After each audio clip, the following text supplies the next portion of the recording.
Good morning, students.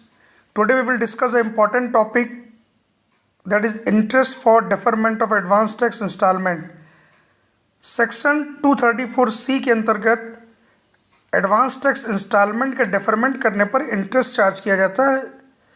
इसमें एक important MCQ बन सकता है, इम्पॉर्टेंट क्वेश्चन बन सकता है कि in which case interest under section 234C shall not be levied for deferment of advance tax first और सेकंड इंस्टॉलमेंट।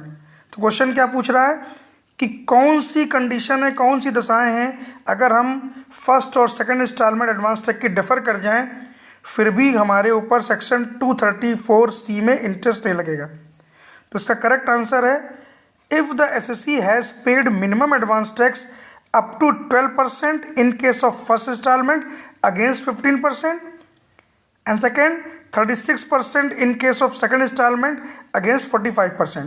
तो कहने का मतलब है कि अगर जो पहली इंस्टॉलमेंट जिसमें हमें 15% एडवांस टैक्स जमा करना पड़ता है तो उस 15% एडवांस टैक्स के अगेंस्ट अगर हम मिनिमम 12% एडवांस टैक्स भी जमा कर देते हैं और सेकंड इंस्टॉलमेंट से हमें 45% एडवांस टैक्स जमा करना पड़ता है, उसके अगेंस्ट में अगर हम 36% मिनिमम एडवांस टैक्स जमा कर देते हैं तो फिर सेक्शन 234C 234C के अंतर्गत interest for deferment of advance tax instalment नहीं लगेगा। बहुत इंपॉर्टेंट है, इसमें एमसीक्यू भी बन सकता है और ये एडवांस टैक्स कैलकुलेशन करते समय जब इंटरेस्ट की बात करेंगे सेक्शन 234C की, तो इंटरेस्ट कैलकुलेशन में बहुत इंपॉर्टेंट पॉइंट है कि अगर फर्स्ट इंस्टॉलमेंट के केस में हमने मिनिमम 12% एडवांस टैक्स जमा कर दिया और सेकंड इंस्टॉलमेंट केस में मिनिमम 36% एडवांस टैक्स भी जमा कर दिया तो हमारे ऊपर सेक्शन 234C में इंटरेस्ट नहीं लगेगा deferment of advance tax first and second instalment के लिए।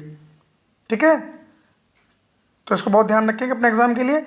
Thank you for watching my classes Asthana commerce classes. अगर ये शॉर्ट वीडियो अच्छा लगा हो तो हमारे चैनल अस्थाना कॉमर्स क्लासेस को प्लीज़ लाइक, सब्सक्राइब